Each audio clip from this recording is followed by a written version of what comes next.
to wan wadonge sirikal wati wadhi mbele. Wadhi nyake kaunti ma BUSIA winjo pach jopiny wi paro mar chik ma thicho oko jalup jatend piny Rigathi Gachagua mae kaka ne giloso. Yesu alipoacha wanafunzi wake aliwaambia mwe na umoja na waanzie kwa mitume. Nasi kama watu wa mlima tunapoambiwa tuwe na umoja ni kwa sababu tulikuwa tumegawanyikana.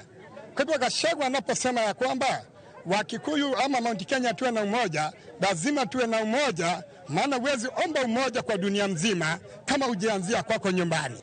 Na mimi ningependa kuambia Gachagua ambaye ni deputy president wa Kenya, sisi tunakupenda, lakini tabia yenye umeanza unataka kutuletea ukabila Kenya yetu. Sisi hatuna nchi tutakimbilia, Kenya ndio nchi yetu na sisi wote ni mandugu.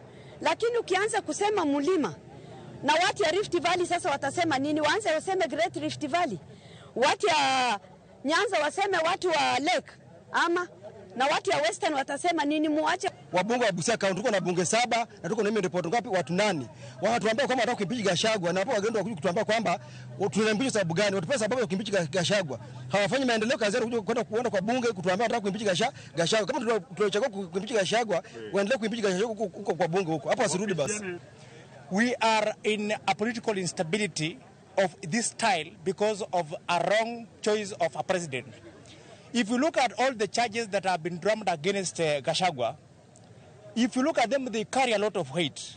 And as a citizen who hustle, the real hustler, not the definition of the bottom up, I feel so much pain because my parents spent all their time to take me to school, and I did graduate. Up to now, I have turned to be a town boy. And it's because of the shambolic kind of governance that this country has done. The thing is this, we have not forgotten, those of us who joined the Gen Z movement, we have not forgotten the slogan we had, Ruto must go. There is nothing here being done as about Gachagua being impeached. There is no way 5.2 billion shilling, the way it's being said, that Gachagua has misappropriated. How can that be happening when there is a president?